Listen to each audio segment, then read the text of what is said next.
The mid-air collision between a U.S. spy drone and a Russian fighter jet in international airspace sparked fierce condemnations from Washington and denials from Moscow.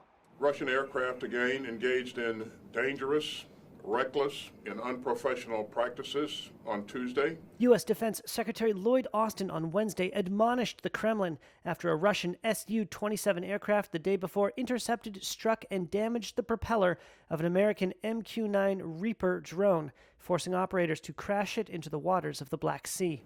And it is incumbent upon Russia to operate its military aircraft in a safe and professional manner. American allies expressed similar alarm. Here's UK Defense Secretary Ben Wallace, who spoke on a visit to Japan. The key here is that all parties respect international airspace. We urge the Russians to do so.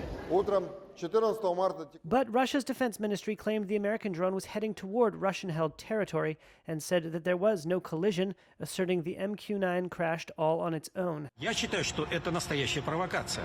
The Russian ambassador to the U.S. told Russian state television the drone was meant to provoke a Russian response so that America could accuse Russian pilots of unprofessionalism. The downing of the drone marks the first such incident since Russian forces invaded Ukraine over a year ago, a conflict that has seen a steadily increasing amount of U.S. weaponry, operated mostly by Ukrainians, clashing with Russian armaments. We've been waiting for this sort of thing to happen for some time. It's surprising it hasn't already happened.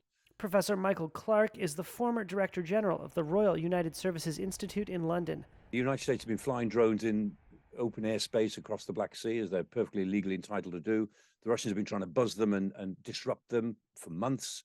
It was only a matter of time. Despite Russian denials, Clark told Reuters he believed the collision was real, if unintended. This almost certainly, I'm 99% certain, was an accident, pilot error. I mean, the Su-27 pilot who can deliberately and safely fly his plane into the propeller of a Reaper drone hasn't yet been born. So I'm sure it's an accident, and that pilot's very lucky. Clark said the promised American response will likely be to reinforce its current posture. America will certainly carry on running patrols, surveillance patrols in open airspace, in internationally recognized airspace, and the Russians almost certainly will continue trying to frustrate them in whatever way they can. Russia said it would try to recover the drone wreckage from the sea. Washington said it might never be recovered, and steps had been taken to ensure Russia could not gain intelligence from the wreckage.